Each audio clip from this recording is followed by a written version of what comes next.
इस कार्यक्रम के पुण्यार्चक हैं राजवैद्य स्वर्गीय श्री चंद्र कुमार जैन, राजवैद्या स्वर्गीय श्रीमती कुसुम लक्ष्मी जैन की पुण्य स्मृति में पुत्र डॉक्टर पारस कुमार जैन सपरिवार, डॉक्टर शैल कुमार जैन सपरिवार, डॉक्टर अरुण कुमार जैन सपरिवार, डॉक्टर ए.के. जैन, श्रीमती नीलम जैन, पुत्र एवं पुत्रवधू डॉक्टर संकल्प जैन, डॉक्टर सृष्टि जैन सपरिवार, 4 बाग लखनऊ।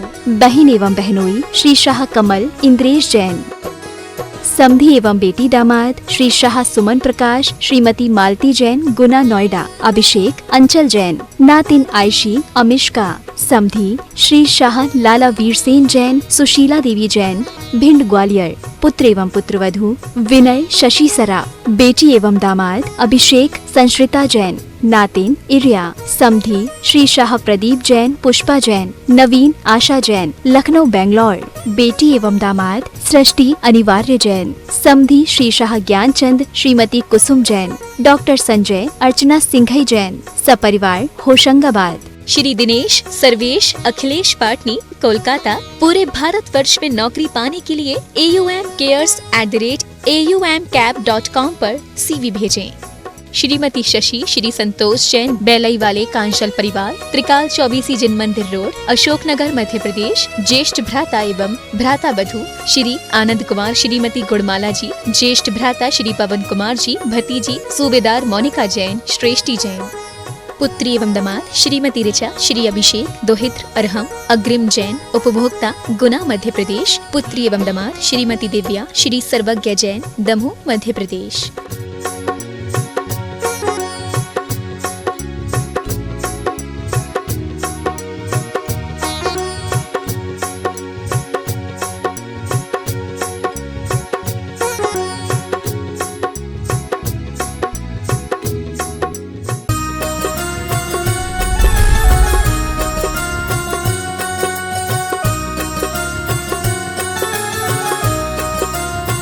देवादिदेव खज्जर श्री चंदा प्रभु भगवान की जोरदार जयकारा पूर्ण चेतना के साथ लगाएं। बोले संत श्रोमणी आचार्य भगवंत गुरुवर श्री विद्यासागर जी महाराज की।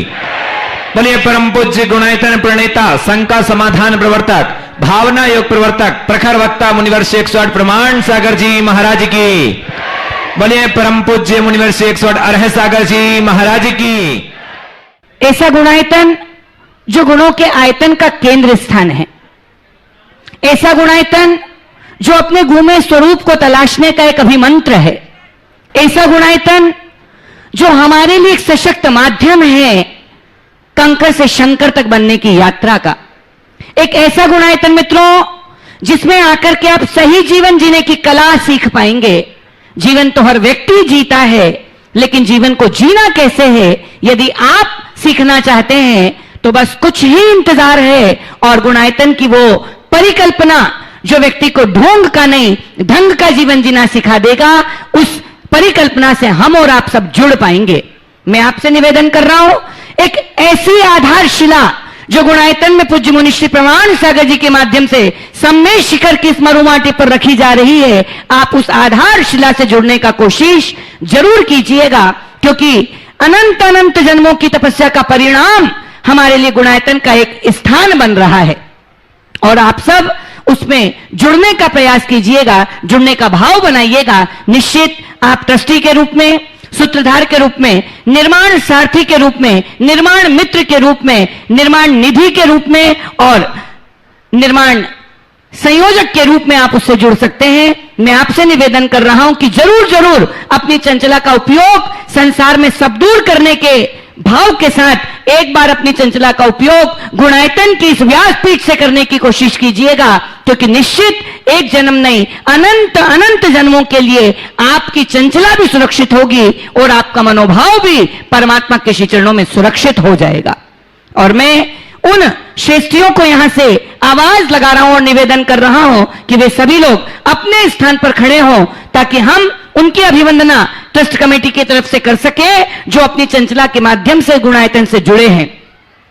मैं आवाज लगा रहा हूं, अपने स्थान पर खड़े होइएगा। श्रीमती निर्मला जी, धर्मपत्नी श्री विजय कुमार जी, सौरभ जी, अंकित जी जैन गुना परिवार जो निर्माण निधि के रूप में हमसे जुड़े हैं, श्रीमान अजित कुमार जी जैन, ऋषभ कुमार जी, संभव जी जैन, ग्राम पहाड़ी निवार कटनी से, श्रीमान गगन जी सिद्धार्थ जी जैन वर्मान वाले सागर से, सौभाग्यकाक्षिणी राजुल देवी ठोले जैन औरंगाबाद महाराष्ट्र से, केवल चंद जी काकरिया परिवार कोलकाता से, श्रीमान प्रकाश चंद जी सराफ श्रीमती शीला सराफ पथरिया से, सुरेश चंद जी जैन इंदौर से, जसवंती लाल रसिक लाल जी जैन इंदौर से, मणिकांत केवल चंद जी रावत इंदौर से, श्रीमती कांताबेन चिरंजी लाल पलविया इंदौर से, श्रीमती बीना जैन श्री प्रद्युम्न कुमार जैन कापरेन बूंदी से, श्री राकेश जी जैन सुनीता जैन अंकित क्रियांश बिंदी परिवार न्यू दिल्ली से, श्री देवेंद्र कुमार जी सचिन जी जैन दिल्ली से, श्रीमती कल्पना जी जैन भागचंद जी जैन टीकमगढ़ से, श्री विद्युत करणमल जी दोषी उज्जैन से, नैन्सी जैन पुत्री शिखर चंद जी जैन आरोन से, श्रीमती आशा जैन सतीश चंद जी जैन कोटा से, चंचल जैन सत्यपाल जैन शिवपुरी से, श्रीमती प्रेमलता रतनलाल जी पहाड़े, अनिल कुमार नितिन कुमार पहाड़े पुणे से, श्रीमान प्रवीण चंद जी जैन नागपुर से, ये सभी हमारे लिए जुड़े हैं। साथ में मैं आवाज लगा रहा हूं उनको भी अपने स्थान पर खड़े होने के लिए, जो निर्वाण निधि के रूप में हमसे जुड़े हैं, श्रीमान विमल कुमार जी सरोज जी सागरिया सागर से, और मास्टर युवान जैन पुत्र श्री दीपक जैन नई दिल्ली से। आपसे निवेदन कर रहा हूं एक बार सबके सम्मान में जोरदार करतल ध्वनि के साथ। इसी क्रम में उन सबको भी आवाज लगा रहा हूं जो निर्माण मित्र के बीच में हमारे से जुड़े हैं, रूप में हमसे जुड़े हैं। श्रीमान मंगल दास जैन हंस कुमार जैन बुरहानपुर परिवार, श्रीमान हितेश जैन श्रीमती जूही जैन भोपाल परिवार, श्रीमती पद्माबाई सत्येंद्र श्रद्धा अरविंद निधि जैन शाश्वत सिम्मी, सौम्या निकिता आयुषी जैन सागर से, श्रीमती कुमारी नीली जैन पुत्री श्री नीरज कुमार जी जैन नई दिल्ली से, मास्टर हार्दिक जैन पुत्र श्री नीरज जैन न्यू दिल्ली से, और निर्माण निधि से निर्माण मित्र बनने का सौभाग्य जिन्होंने प्राप्त किया है श्रीमान रमेश दिगंबर डेरे श्रीमती शोभा रमेश डेरे अहमदनगर से, और निर्माण निधि से ही निर्माण मित्र बने हैं श्रीमान रजनीकांत श्रीमती ज्योति लता जी जैन बेंगलोर से। उन सबके भी सम्मान के लिए मैं आपसे निवेदन कर रहा हूं कि एक बार जोरदार करतल ध्वनि के साथ। और निश्चित मैं अब उन परिवारों को आवाज लगा रहा हूं जिनके सम्मान का भाव बना करके हम इस मंच की व्यासपीठ पर बैठे हैं।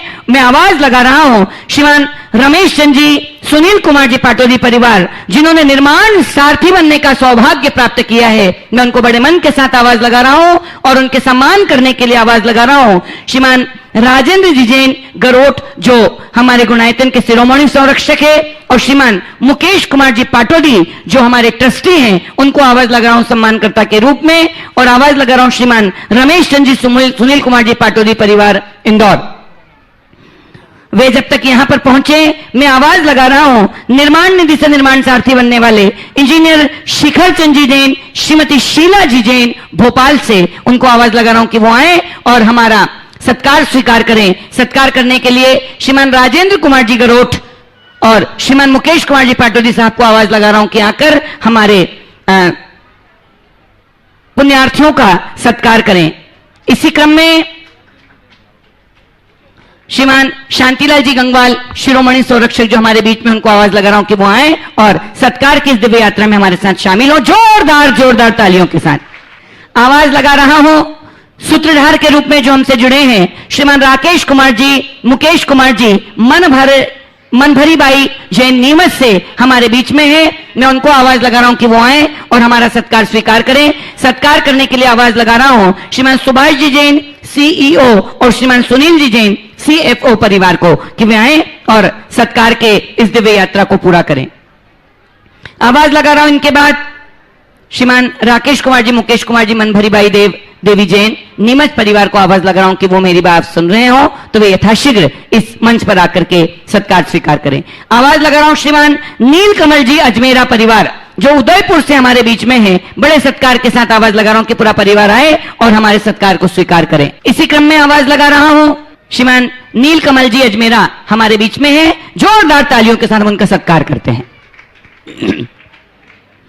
इसी क्रम में आवाज लगा रहा हूं श्रीमती शीला जैन ESC जैन भोपाल। श्रीमती शीला जी जैन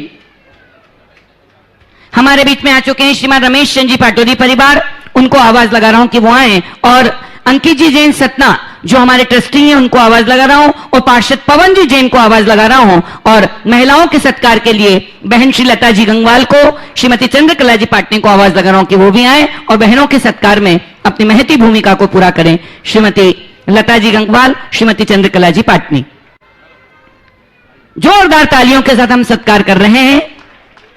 आवाज लगा रहा हूं श्रीमती शीला जैन, ESC जैन भोपाल परिवार को कि वे भी आए और हमारे सत्कार को स्वीकार करें।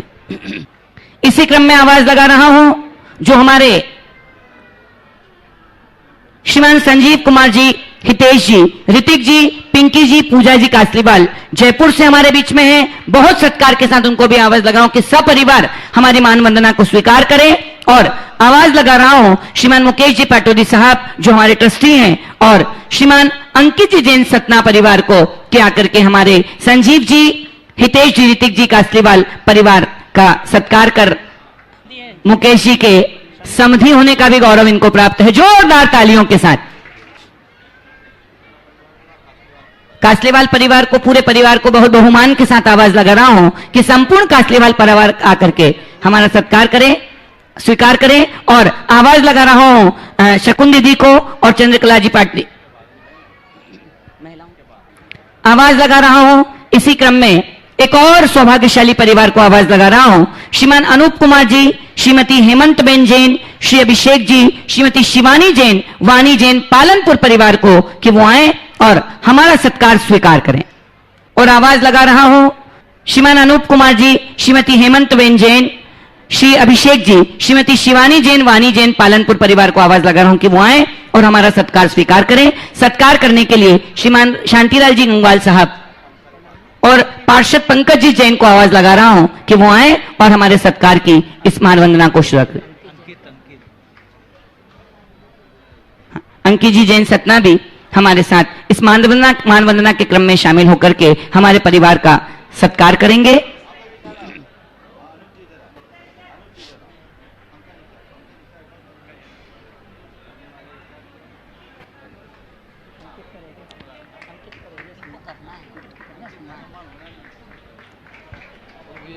बिहार में क्या बनते हैं यहाँ पे? इसी क्रम में आवाज लगा रहा हूं श्रीमान अमृत कुमार जी बड़जात्या, संजय अमृत कुमार जी जैन, रितेश अमृत कुमार जी जैन इचल करंजी परिवार को आवाज लगा रहा हूं। और उनकी मान वंदना के लिए भाई अंकित जी को आवाज लगा रहा हूं कि अंकित जी जैन उनकी मान वंदना के क्रम में हमारे इस गुणायतन के शिरोमणि संरक्षक बनने का सौभाग्य जिन्होंने प्राप्त किया है, ऐसे श्रीमान अमृत कुमार जी बड़जात्या, संजय अमृत कुमार जी, रितेश जी अमृत कुमार जी जैन इचल करंजी परिवार महाराष्ट्र से जो हमारे बीच में एक बार जोरदार करतल ध्वनि के साथ। और श्रीमान मुकेश कुमार जी पाटोदी को आवाज लगा रहा हूं, श्रीमान शांतिलाल जी गंगवाल जो हमारे शांतिलाल जी गंगवाल साहब हैं उनको भी आवाज लगा रहा हूं कि वे भी इस अभिवंदना में आकर के हमारे साथ शामिल हो जोरदार तालियों के साथ। पाटोदी परिवार के एक और समधी जो आज गुणायतन की इस दिव्य आधारशिला से जुड़ने का सौभाग्य प्राप्त किए हैं, जोरदार जोरदार जोरदार तालियों के साथ। सुभाष जी CEO और सुनील जी CFO मैं आवाज लगा रहा हूं कि हमारे शिरोमणि संरक्षक बनने वाले बड़जात्या परिवार का साफा पहना करके उनकी मान वंदना करने का सौभाग्य प्राप्त करेंगे जोरदार तालियों के साथ।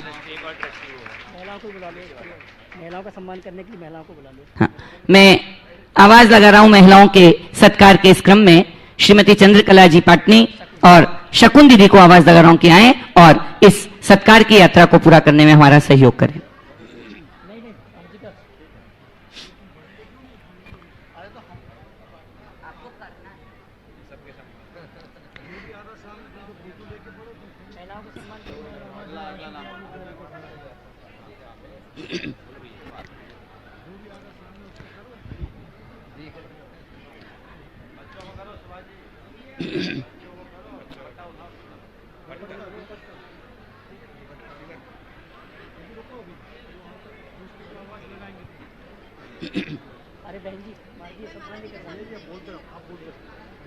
इसी क्रम में मैं एक और परिवार को आवाज लगा रहा हूं जिन्होंने संस्थापक सदस्य ट्रस्टी बनने का सौभाग्य प्राप्त किया है, श्रीमान रमेश चंद जी, सुपुत्र स्वर्गीय गट्टूलाल जी जैन, श्रीमती अनीता जी जैन, अनिवर्तक जैन गुना परिवार को भी बहुत बहुमान के साथ आवाज लगा रहा हूं कि जिन्होंने आज संस्थापक सदस्य बनने का गौरव प्राप्त किया है। बड़े सम्मान के साथ परिवार को आवाज लगा रहा हूं। एक बार बड़जात्या परिवार के सम्मान में जोरदार करतल ध्वनि के साथ हम अभिवंदना करते हैं, मान वंदना करते हैं। आइए मैं आवाज लगा रहा हूं श्रीमान रमेश चंद जी स्वर्गीय गट्टूलाल जी, श्रीमती अनीता जैन, अनिवर्तक जी जैन परिवार को आवाज लगा रहा हूं कि वे हमारी उनका सम्मान करने के लिए उन्हीं के दामाद श्रीमान अंकित जी जैन सतना को आवाज लगा रहा हूं कि जोरदार तालियों के साथ सुभाष भाई साहब और सुनील भाई साहब भी आए और इस मानवंदना की यात्रा में हमारे साथ शामिल हो। इसी क्रम में मैं आवाज लगा रहा हूं जिन्होंने आज निर्माण नायक बनने का सौभाग्य प्राप्त किया है, स्वर्गीय गौराबाई जी जैन, धरपति स्वर्गीय काशीराम जी आलिया, श्रीमती गुणमाला शिखरचंद आलिया, अलिया परिवार, गुणमाला शिखरचंद जी अलिया, रविंद्र निधि राखी, रोहित रिचा, हर्षित अर्चित वेदिका परिवार ललितपुर से यहां पर आ रहे हैं और उनकी आवाज लगा रहा हूं उनके सम्मान करने के लिए श्रीमान पंकज जी पार्षद कि वे आए और उनके सम्मान की इस दिव्य यात्रा को हमारे साथ पूरा करें। श्रीमान गोटू जी जैन साहब को भी आवाज लगा रहा हूं कि वे भी आए और इस सम्मान की दिव्य यात्रा में हमारे साथ शामिल हों।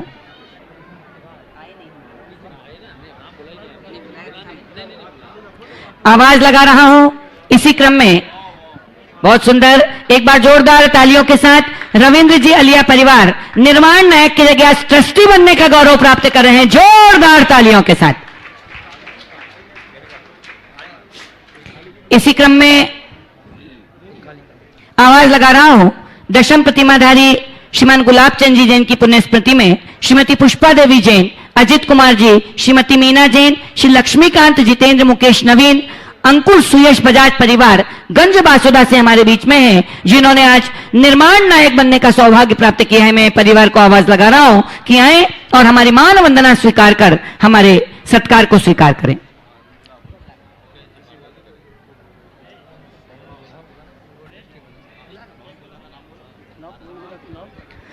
इसी क्रम में मैं आवाज लगा रहा हूं श्रीमान पवन कुमार जी हमारे बीच में गंज बासुदा से बजाज परिवार के सभी सदस्य हैं और सुभाष भाई साहब और सुनील भाई साहब को आवाज लगा रहा हूं कि वो आए और उनका सत्कार करें।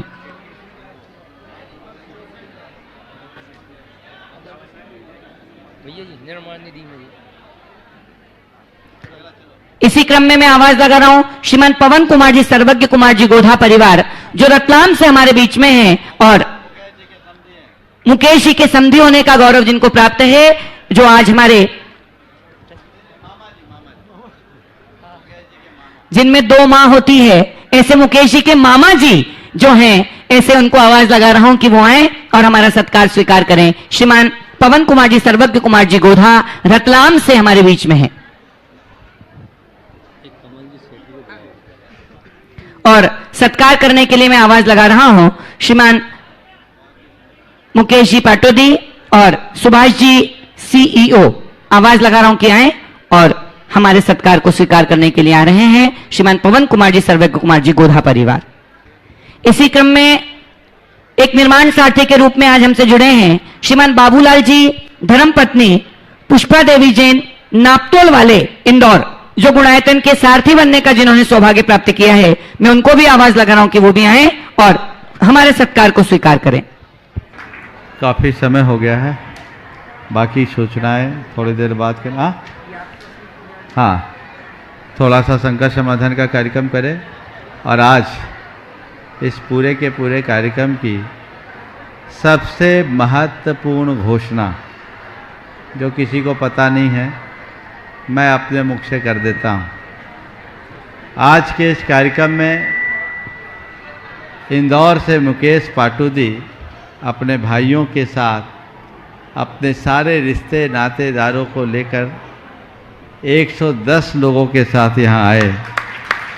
वे पहले से जुड़े हुए थे, अपने सारे सगे संबंधियों को भी जोड़ दिया और आज उन्होंने एक बड़ा मनोभाव प्रकट करके आशीर्वाद लिया है और इनका ये मनोभाव वाकई में अनुकरणीय है और इन्होंने भविष्य में जो यहाँ भवन बनने हैं उसमें से एक भव्य भवन के निर्माण का संकल्प लिया है। जो भी उसका स्वरूप होगा उसका पूरा व्यय ये अपनी ओर से लगाएंगे।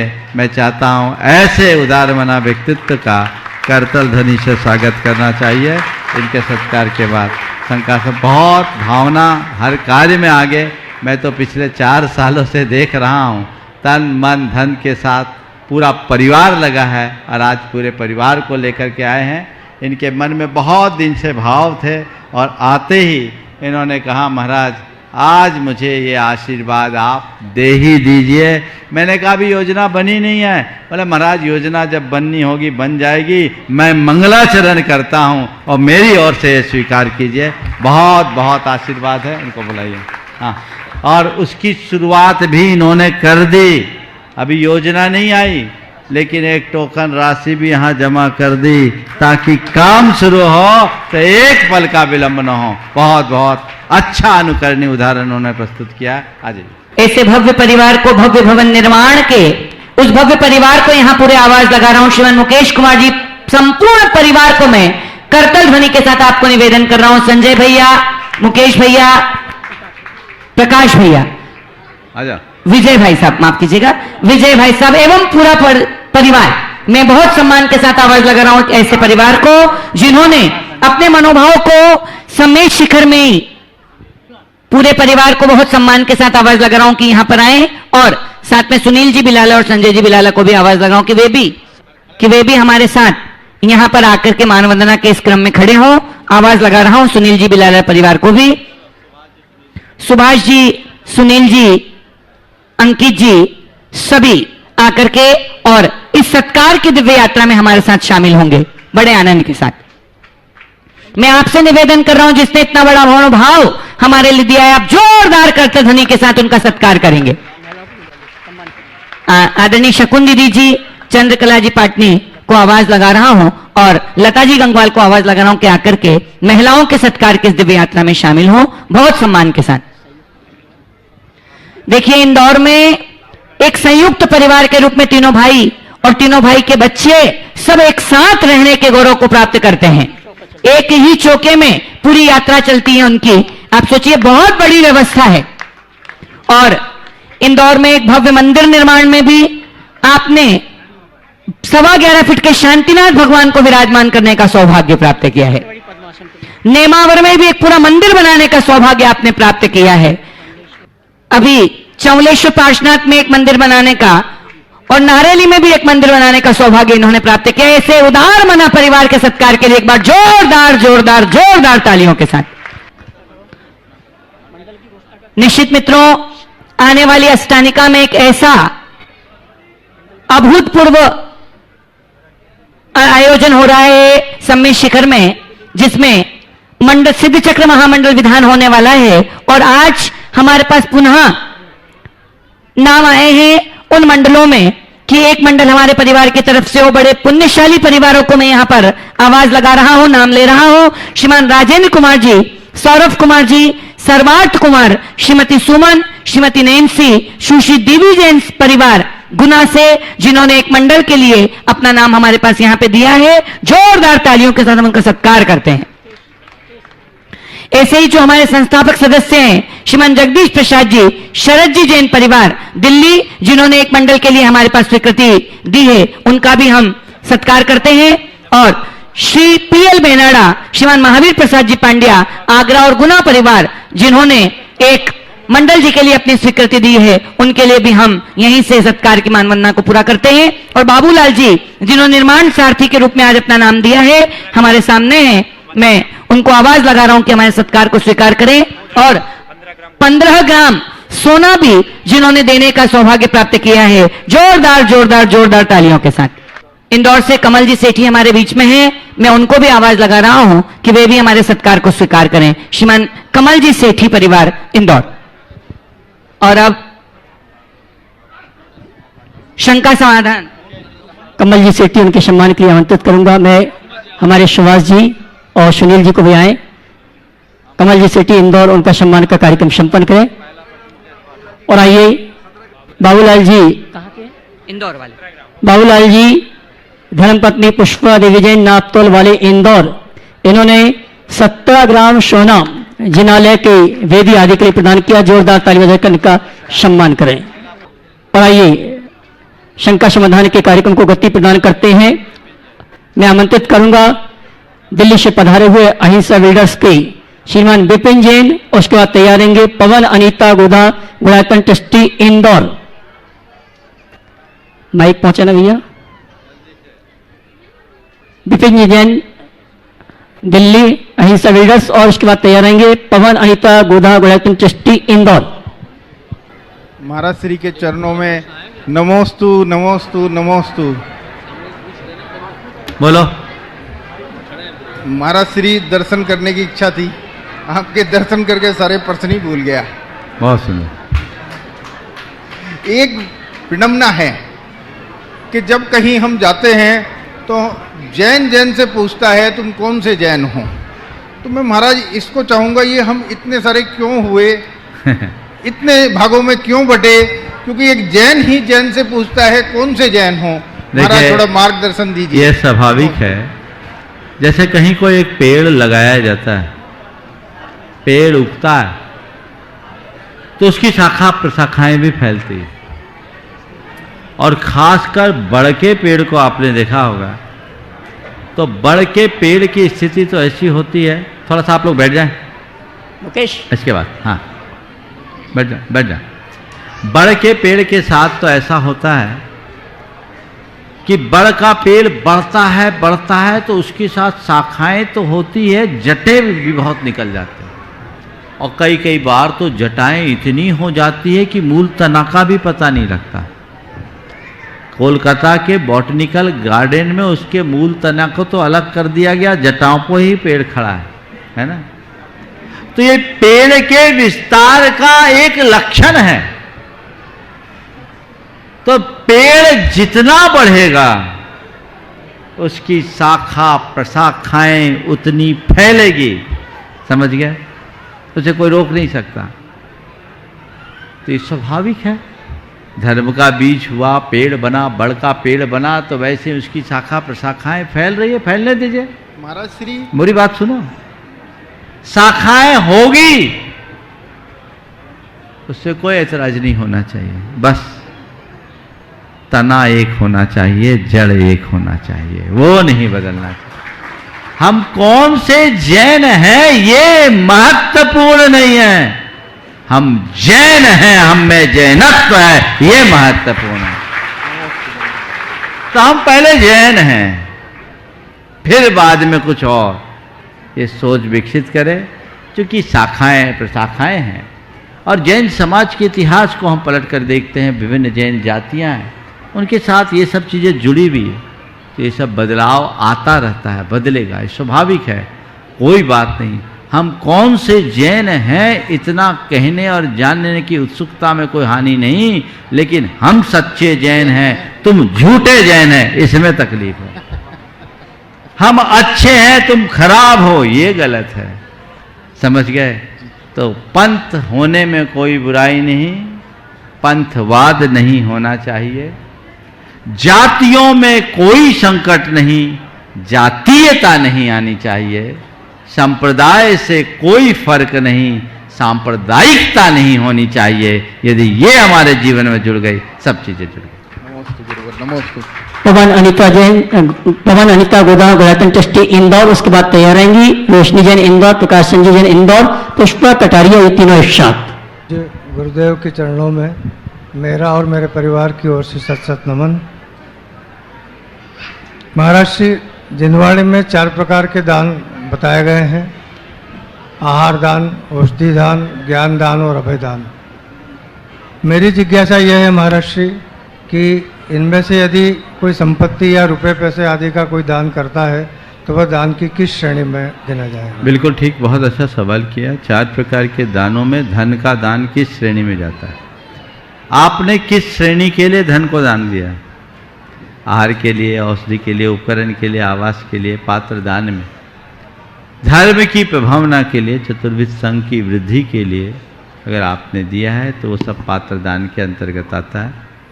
अब आप इस सवाल को थोड़ा दूसरे तरीके से पूछ सकते हैं कि मंदिर आदि के निमित्त हम जो दान देते हैं वो 4 प्रकार के दानों में किस दान में आता है? तो देखिए, हमारे यहाँ पारमार्थिक क्षेत्र में 7 स्थानों पर दान करने की बात कही है। अपने धन को 7 स्थानों में लगाना, और वह सब पात्र दान की ही श्रेणी में आता है। जिन बिंब जिनागार जिन यात्रा प्रतिष्ठिकम दान पूजा सुसिद्धांत लेखनम सब क्षेत्रियों, जिन्हें भगवान की प्रतिमा विराजमान करने के, जिन मंदिर बनाने के लिए, तीर्थ यात्रा करने कराने के लिए, प्रतिष्ठाएं कराने के लिए, और चतुर्विध संघ को दान या दीन दुखियों के लिए दान देने के लिए, और पूजा आराधना के निमित्त अपना धन देने के, और शास्त्र के प्रकाशन में अपना द्रव्य लगाने से, ये 7 स्थानों में अपना धन लगाने से हम सबका कल्याण होता है। तो इन 7 स्थानों में अपना द्रव्य लगाना चाहिए और ये पारमार्थिक दान में कहलाएगा। अभी आहार दान, औषधि दान, उपकरण दान, अगर मुझसे पूछो इनमें कहाँ लें, तो मैं मंदिर आदि में दिए गए दान को उपकरण दान और आश्रय दान या आवास दान में लूँगा। कैसे? मंदिर सम्यक दर्शन का उपकरण है, रत्नत्रय का उपकरण है, जहां आने से हर जीव का उपकार हो जाए, जहां आने से हर जीव का उद्धार हो जाए, जहां आने से जीव को सम्यक दर्शन हो जाए, तो उसमें उपकरण नहीं तो और क्या है। और उन मंदिरों में आकर साधु संत भी रह रहे हैं और लोग आश्रय पा रहे हैं, तो आश्रय दान हुआ कि नहीं हुआ? तो ये दान भी 4 दान में प्रधान अंगभूत उपकरण दान और आश्रय दान में परिगणित कर लेना चाहिए। पंडित शिवदास जी शास्त्री सतना, उसके बाद तैयारेंगे इंटरनेशनल गीता हीलिंग सेंटर के जो 150 सदस्य यहाँ पर उपस्थित हैं, उनके प्रतिनिधि के रूप में डॉक्टर अर्चना विनय जैन, नागपुर। पूज्य महाराज जी के चरणों में यह समाचार पदाधिकारी चातुर्मास समिति भाग्योदय तीर्थ सागर के द्वारा आपके चरणों में त्रयवार नमोस्तु करके भेजा गया है। हे गुरुवर महाराज जी, आज सुबह सुबह सागर जैन समाज के गौरव और भाग्योदय तीर्थ में बन रहे सर्वतोभद्र जिनालय के ट्रस्टी और निर्माण का कार्य देख रहे राकेश जैन पेड़रुआ का देह परिवर्तन हो गया। इस महान दुख के क्षण में आपका आशीर्वाद सागर जैन समाज चाहती है। हे पूज्य गुरुदेव ने 2023 दिसंबर तक का लक्ष्य हम निर्माण समिति वालों को दिया है और राकेश भैया पूरे प्राण प्रण से कार्य में जुटे हुए थे। अचानक से हृदय गति रुक गई। निश्चित रूप से उन्हें सदगति तो हुई होगी, लेकिन हम सबके बीच से निर्माण समिति की चैन का एक बड़ा टुकड़ा वह बिछोड़ गया। आपके आशीष वचनों के लिए हम सभी आशान्वित हैं, ऐसी भावना चातुर्मास समिति वालों ने आपके चरणों में प्रकट की है।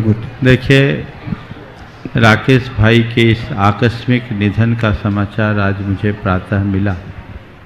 निश्चित ये स्तब्ध कर देने वाला समाचार था। राकेश बड़े कर्मठ, निष्ठावान, व्यवहार कुशल, विनम्र और व्रती जीवन जीने वाले उदार कार्यकर्ता थे। पिछले अनेक वर्षों से मुझसे वो जुड़े हुए थे। अभी सागर के प्रवास में तो उसकी सक्रियता बहुत अधिक थी और भाग्योदय में बनने वाले सर्वतोभद्र जिनालय के निर्माण के वो रीढ़ थे, मेरुदंड थे, अगर ऐसा कहूँ तो भी कोई अन्योक्ति नहीं। ऐसे व्यक्ति का अचानक चला जाना निश्चित हर किसी के मन को हैरान करने वाला है, लेकिन यही संसार की वास्तविकता है। कौन कब कैसा चले जाए, किसके साथ कब क्या हो जाए, कहा नहीं जा सकता। मुझे जैसी जानकारी मिली वो रात में सोए तो सोए रह गए, सुबह उठ नहीं पाए। हमें आपको किसी को अपनी अगली श्वास का कोई विश्वास नहीं, कोई भरोसा नहीं। इस घटना से तो मैं सभी को एक ही संदेश देना चाहता हूँ कि हम अपने अंतर मन को ठीक तरीके से टटोल कर रखें और इस तरह की घटनाओं को मोह का निमित्त बनाने की जगह वैराग्य का निमित्त बनाएं। राकेश चले गए, लेकिन अपनी एक अमिट छाप छोड़ करके गए। निश्चित उसका इस तरह से जाना उस परिवार के ऊपर एक वज्रपात है। ऐसी संकट की घड़ी में मैं परिवार जनों को भी आशीर्वाद देता हूँ कि विपत्ति की घड़ी में हमारे पास धैर्य ही एकमात्र आलंबन है और कोई दूसरा आलंबन नहीं। तो धैर्य से इसका सामना रखें और करें, और इसको शोक का निमित्त बनाने की जगह वैराग्य का निमित्त बनाएं। हमने तो बचपन से ही ये सुना है कि राजा राणा छत्रपति हाथिन के अशवार, मरना सबको एक दिन, अपनी अपनी बार। जब जिसकी बारी आती है चले जाता है, अगले की बारी आई वो चले गए। हमें अपनी तैयारी कर लेना चाहिए। जिस दुनिया में एक ही चीज़ है जो एकदम निश्चित है और एक ही चीज़ है जो एकदम अनिश्चित है, वह है मृत्यु। मृत्यु होगी ये निश्चित है, पर कब होगी ये एकदम अनिश्चित है। कब किसका अंतिम समय आ जाए कहा नहीं जा सकता।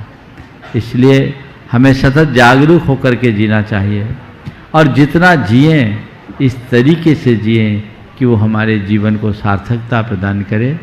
महत्वपूर्ण ये नहीं है कि हम कितना जिए, महत्वपूर्ण ये है कि हम कैसे जिए।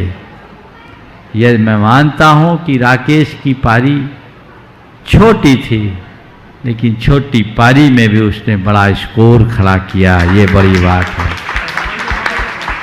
भगवान के माता पिता भी 4 साल 3 साल पहले बन चुके और व्रती जीवन जीना 54-55 साल के आसपास उनकी उम्र होगी, लेकिन छोटी पारी में भी बड़ा स्कोर खड़ा करना यह सबसे बड़ी उपलब्धि है। और ऐसी उपलब्धि जिन्हें हासिल हुए हैं निश्चित वे महान हैं। वे उनने अपना काम कर लिया। वो तो जिस मार्ग पर निकले, बड़ा व्यवहार कुशल, विनम्र, मृदुभाषी, व्यक्तित्व का धनी आज चले गए। उसकी स्मृतियाँ लोगों के साथ है और वही हम सब के लिए दिशा देने वाली है, प्रेरणा देने वाली है। हम उसे ले और अपने जीवन को आगे बढ़ाएं। नमोस्तु गुरुदेव, नमोस्तु, बोलिए। नमोस्तु गुरुदेव, नमोस्तु। हम बोलिए बोलिए बोलिए। हम लोग इंटरनेशनल वीतराग हीलिंग सेंटर नागपुर से 150 लोग, आज 151 लोग यहाँ आए हैं। जूम के माध्यम से हजारों लोग भावना योग, पिंडस्थ ध्यान, भक्तांबर, बीजाक्षर आदि से जुड़ के बहुत लाभ ले रहे हैं। भक्तांबर के पूरे सूत्र पढ़ते पढ़ते हमने भक्तांबर के प्रथम भ का जब यूज किया महाराज जी, भम, एक बीज अक्षर, तो 5 मिनट में देखा कि 3 डिग्री बुखार भी 98 पे आ गया। तो हम जानना चाहेंगे सभी बीजाक्षर भक्तांबर परिवार इंटरनेशनल वीतराग हीलिंग सेंटर के कि ऐसी कौन सी नीच शक्ति है कि इतना सा भम का हमने यूज किया और वो बुखार उतर गया। ऐसे पूरे बीजाक्षर पे जब हमने काम किया तो देख रहे हैं कि डायबिटीज, बीपी, किडनी की प्रॉब्लम है, बड़ी बड़ी प्रॉब्लम भी, वो एक एक अक्षर पढ़ने से घुटनों की और कमर के दर्द लाजवाब उसके रिजल्ट आ रहे हैं। सिर्फ एक बार अ लिख देते हैं और अ लिख के जब अ एक जाप करते हैं और ठीक हो जाता है। तो ऐसी क्या शक्ति है? आप लोग कल हैं यहाँ उपस्थित? हाँ है महाराज जी। तो कल हमारे सबको आज अपने सवाल को खड़ा रखें क्योंकि ओवर समाप्त हो गए। इसको कल के लिए रखते हैं तो आपके साथ न्याय होगा। और आज के सत्र को यहीं पर विराम दे रहे हैं। कल थोड़ा समय पूर्व इन्हें बुला लेना ताकि सबको लाभ मिल सके, है ना। अगले प्रश्न की तैयार रहेंगे मुकेश पाटोदी, सपरिवार इंदौर। उसके बाद तैयार रहेंगे अरविंद जी पहाड़िया। बोलिए। महाराज श्री, आपने एक दिन प्रवचन में बोला था, तो महाराज जी कुछ समझ में नहीं, कन्फ्यूजन है। महाराज जी, जब कर्म का उदय जब आता है तो आदमी उसमें खुशियाँ भी मनाता है और कर्म का उदय आता है जब उसको दुख भी मनाता है। तो महाराज जी, आपने एक दिन बोला कि शुभ क्रिया करना चाहिए, शुभ में रमना चाहिए। तो महाराज जी, ये एक तरफ शुभ में भी ना बोलते नहीं करना चाहिए, शुभ अशुभ क्रिया दोनों ही अपने लिए वो है। तो महाराज जी थोड़ा इस बारे में। देखिए, मैंने अभी आचार्य कुंद के वांग्मय का परिचय देते हुए विगत दिनों इस विषय में काफ़ी विस्तार से चर्चा की। मेरे ख्याल से केवल पुण्य और पाप पर 12 दिन प्रवचन हुए। विस्तार से तो आप लोग वहाँ सुन सकते हैं, लेकिन संक्षेप में एक बात समझने की है कि पुण्य और पाप की क्रिया करने का निषेध कहीं नहीं है। पाप पुण्य की क्रिया छोड़ने का विधान कहीं नहीं है। पुण्य का फल भोगने का निषेध है। पुण्य की क्रिया एक समय तक की जाती है, उसे छोड़ा नहीं जाता, उससे ऊपर उठा जाता है। तो हम पाप की क्रिया का परित्याग करें और पुण्य की क्रिया से ऊपर उठें। जब तक हम अशुभ में रमे हैं तब तक हम शुभ का आलम्बन लेते रहें, क्योंकि हमारे पास अशुभ से बचने का और कोई दूसरा उपाय नहीं। श्रीमान अरविंद जी पहाड़िया, उसके बाद तैयार रहेंगे रोशनी जैन, प्रकाश जैन इंदौर और पुष्पा कटारिया, तीनों एक साथ। नमोस्तु आचार्य श्री। महाराज श्री। हाँ महाराज श्री, आचार्य श्री बनेंगे आगे नहीं, बनाना नहीं है, बोलो। हाँ महाराज श्री, आज हम लोग देखते हैं और मन में खुशी होती है कि यंग जनरेशन जो भी है धर्म के प्रति उनका बहुत लगाव हो रहा है, लेकिन इसके बावजूद दूसरा हिस्सा हम देखते हैं आज में जो दुनिया की विसंगतियां उनके साथ में हैं, जो दुनिया भर के जो पारिवारिक जो आज परेशानियां आ रही है, तो ये धर्म का उनके मतलब उसके उनके ऊपर असर क्यों नहीं आ रहा है? धर्म में भी बहुत बढ़ रहे हैं, उपवास कर रहे हैं, सब कुछ कर रहे हैं। देखिए, बात बिल्कुल सही है। धर्म क्षेत्र में युवाओं की संख्या एक और दिख रही है, और आपका ये कहना बिल्कुल सही है कि इसके बाद भी और चीज़ें सामने क्यों आती। मैं आपसे दो सवाल करता हूँ। पहली बात तो ये कि जो दुनिया की और बातों में लगने वाले लोग हैं, उनमें से धर्म से जुड़े हुए लोग ज़्यादा हैं कि धर्म से दूर रहने वाले लोग ज़्यादा हैं? मतलब महाराज श्री, जैसे आज हम लोग देख रहे हैं कि जो बहुत मतलब छोटे छोटे मैं बता रहा हूँ, आप पाएंगे कि धर्म से दूर रहने वाले लोगों में ज़्यादा विकृतियाँ, विसंगतियाँ हैं। धर्म से जुड़े रहने वाले लोग काफ़ी कुछ बचे हुए हैं। आज धर्म से जुड़ने का प्रत्यक्ष लाभ ये है कि लोग व्यसन बुराइयों से दूर हैं और उनके जीवन में जीवन मूल्यों को स्थान है। अब दूसरा सवाल, हो सकता आप ये भी कहें कि बहुत सारे लोग ऐसे हैं जो धर्म से जुड़े हुए हैं फिर भी गड़बड़ करते हैं। तो मैं ये कहता हूँ कि धर्म से जुड़े हुए लोग कितनी देर धर्म से जुड़ते हैं।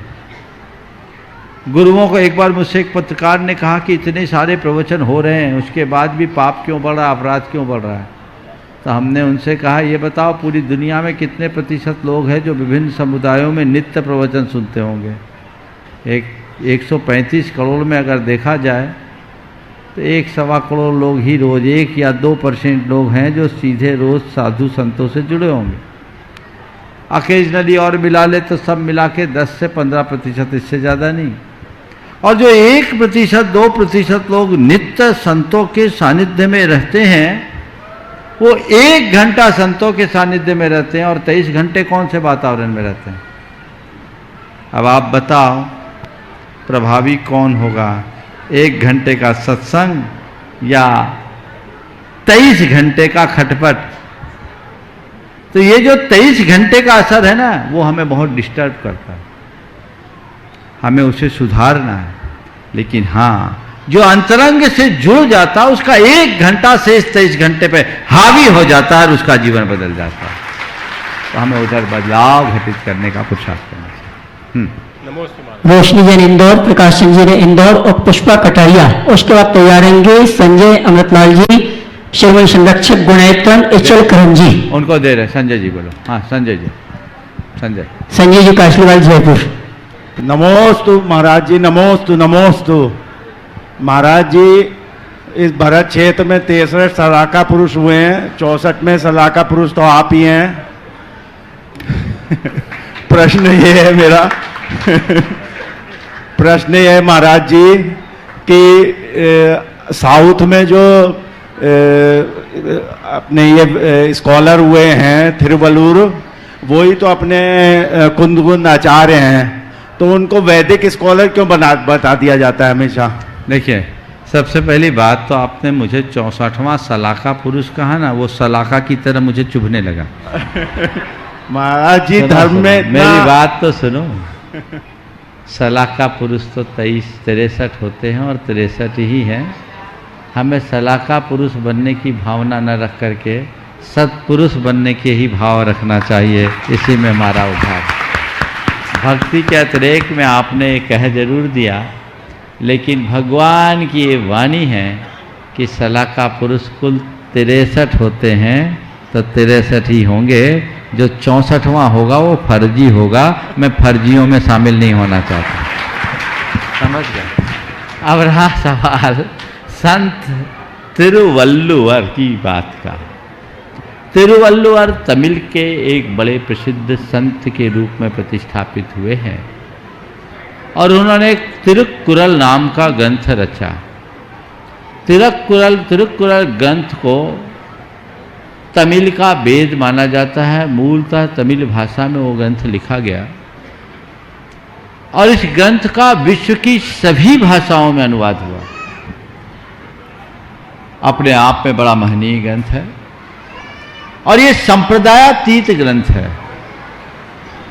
वो आचार्य कुंदकुंद का ही एक उपनाम था, क्योंकि आचार्य कुंदकुंद भी तमिलनाडु में ही जन्म लिए और तिरुक्कुरल उनका एक नाम था, ऐसे भी प्रमाण मिलते हैं। और तिरुक्कुरल में उन्होंने हमारे तीर्थंकर भगवंतों के स्मरण से उसकी शुरुआत की है, तो उसके जैन होने का पूर्ण प्रमाण मिलता है।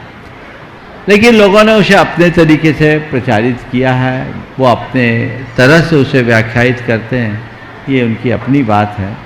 पर जो भी हो, कुरल का बहुत ही अनूठा ग्रंथ है। नमोस्तु महाराज जी, नमोस्तु नमोस्तु। हाँ, रोशनी जैन इंदौर, प्रकाश सिंह जी इंदौर, पुष्पा कटारिया, ये तीनों एक साथ खड़े हैं, उसके बाद तैयार रहेंगे संजय अमृतलाल जी, श्रीमन संरक्षक गुणायतन, एचएल करण जी।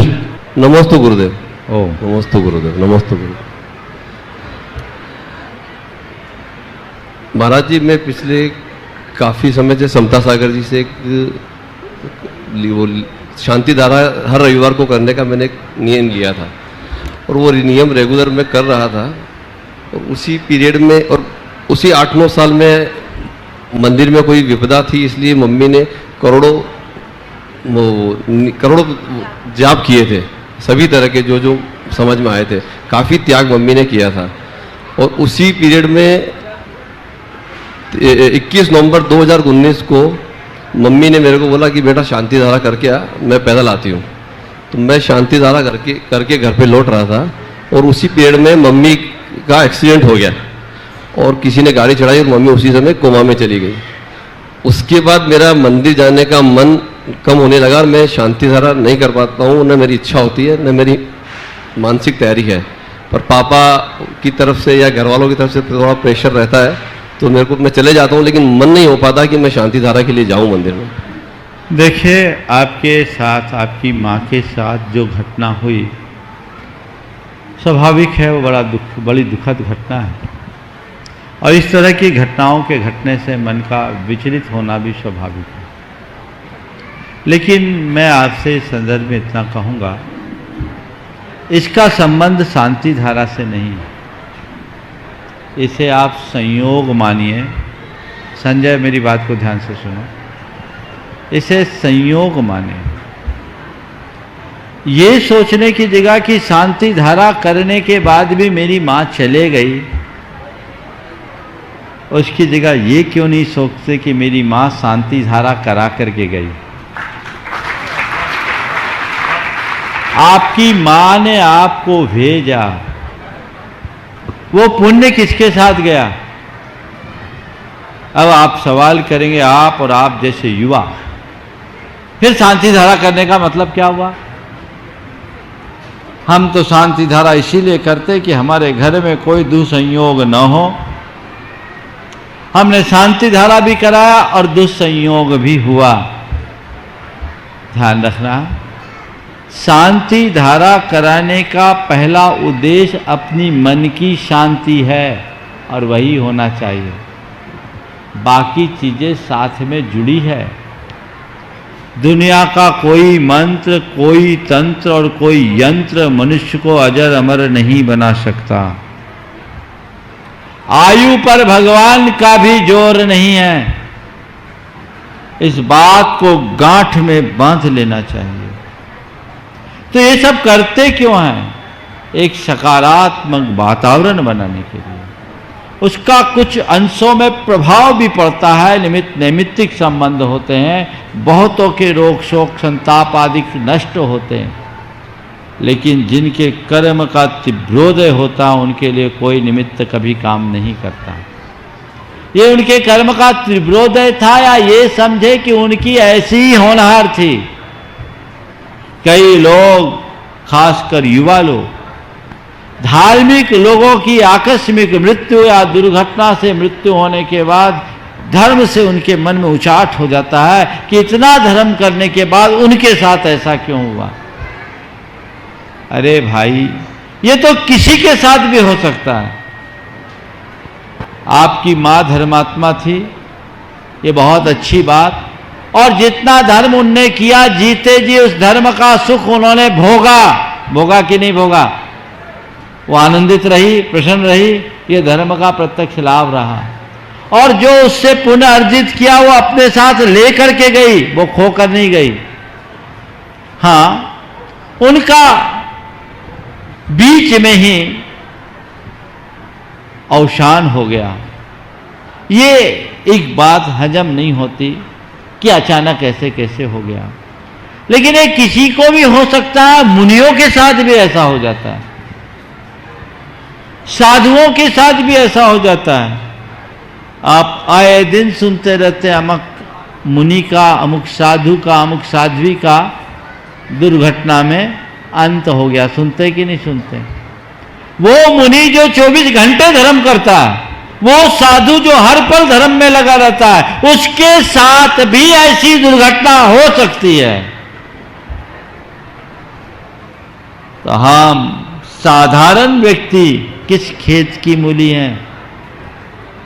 हमारे शास्त्रों के विधानानुसार हमारे प्रत्येक तीर्थंकर के तीर्थ काल में 10 अंतकृत केवली होते हैं और 10 अनुत्तरोपपादिक होते हैं। जो अंतकृत केवली होते हैं उनके लिए शास्त्र में बताया कि वे ऐसे मुनिराज होते हैं जिनके ऊपर भयानक उपसर्ग, मरणांतक उपसर्ग होता है। उस उपसर्ग से उनकी आयु अकाल में नष्ट होती है, लेकिन उस घड़ी क्षमता रखकर वे आत्म ध्यान के बल पर केवल ज्ञान प्राप्त कर लेते हैं। विपत्ति में भी केवल ज्ञान 10 तो कम से कम होंगे ही। आप कभी द्रोण गिर जाए, वहां से गुरुदत्तादि पंच मुनिराजों ने निर्वाण को प्राप्त किया। वे गुफा में थे, साधना कर रहे थे, उस गुफा के द्वार को बंद करके आग लगा दी गई और वो घुट घुट के धुआं में घुट करके उनकी समाधि हुई और उनको निर्वाण की प्राप्ति हुई। ऐसे 10 अनुत्तरोपपादिक होते हैं वे मुनिराज जो कठोर तपस्या करते हैं, लेकिन उनके ऊपर भयानक उपसर्ग होता और समय में उनकी मृत्यु होती और मर करके वे विजय वैजयंत जयंत अपराजित और सर्वार्थ सिद्धि जैसे अनुत्तर विमान यानी सर्वोत्कृष्ट स्वर्ग में उत्पन्न होते हैं, वहां से च्युत होकर के मोक्ष जाएंगे।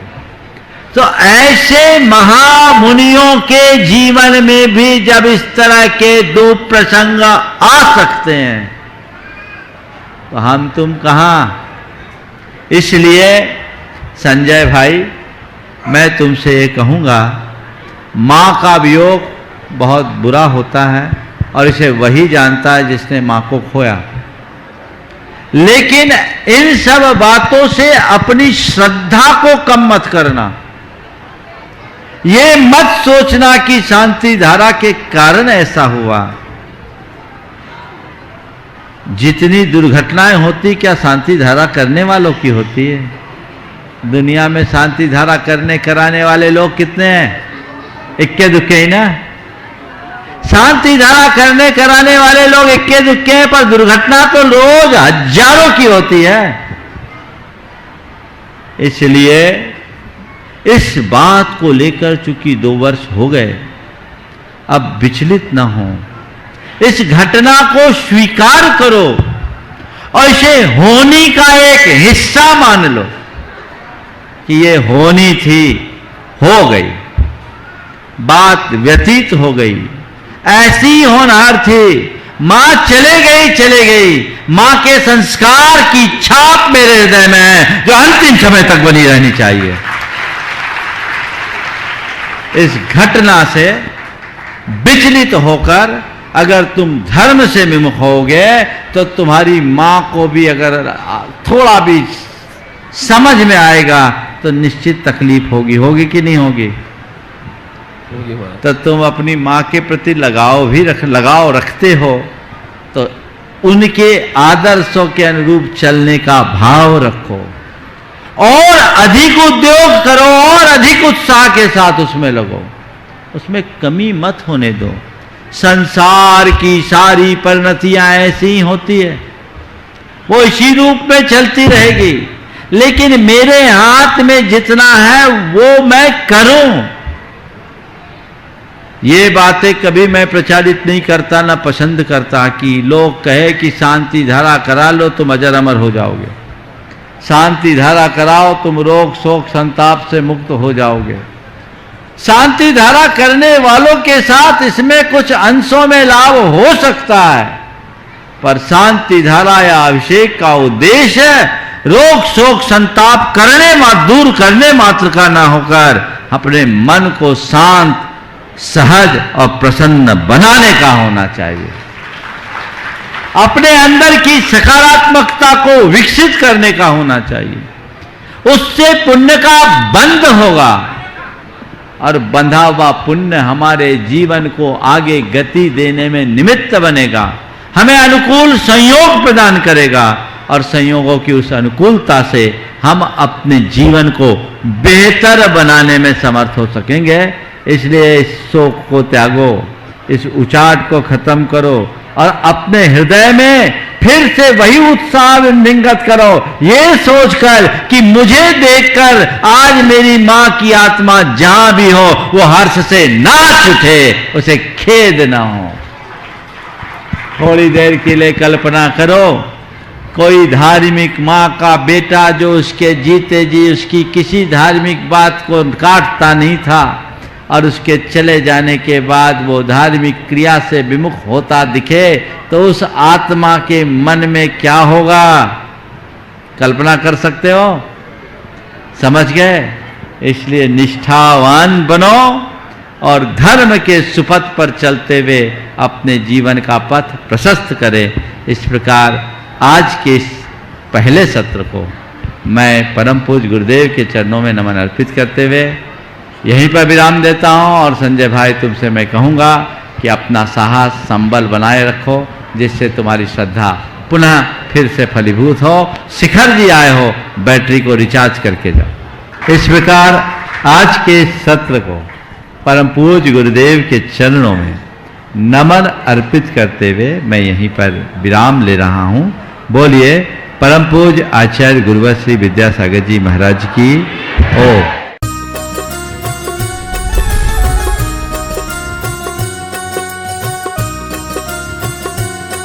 इस कार्यक्रम के पुण्यार्चक थे राजवैद स्वर्गीय श्री चंद्र कुमार जैन, राजवैधा स्वर्गीय श्रीमती कुसुम लक्ष्मी जैन की पुण्य स्मृति में पुत्र डॉक्टर पारस कुमार जैन सपरिवार, डॉक्टर शैल कुमार जैन सपरिवार, डॉक्टर अरुण कुमार जैन सपरिवार, डॉक्टर ए.के. जैन, श्रीमती नीलम जैन, पुत्र एवं पुत्रवधू डॉक्टर संकल्प जैन, डॉक्टर सृष्टि जैन सपरिवार, चार बाग लखनऊ। बहन एवं बहनोई श्री शाह कमल इंद्रेश जैन, समधी एवं बेटी दामाद श्री शाह सुमन प्रकाश, श्रीमती मालती जैन गुना नोएडा, अभिषेक अंचल जैन, नातिन आयशी अमिष्का, समधी श्री शाह लाला वीरसेन जैन, सुशीला देवी जैन भिंड ग्वालियर, पुत्र एवं पुत्रवधू विनय शशि सरा, बेटी एवं दामाद अभिषेक संश्रिता जैन, नातिन इरिया, समधी श्री शाह प्रदीप जैन पुष्पा जैन, नवीन आशा जैन लखनऊ बेंगलोर, बेटी एवं दामाद सृष्टि अनिवार्य जैन, समधी श्री शाह ज्ञानचंद श्रीमती कुसुम जैन, डॉक्टर संजय अर्चना सिंघई जैन सपरिवार होशंगाबाद। श्री दिनेश सर्वेश अखिलेश पाटनी कोलकाता पूरे भारतवर्ष में नौकरी पाने के लिए aumcares@aumcap.com पर CV भेजें।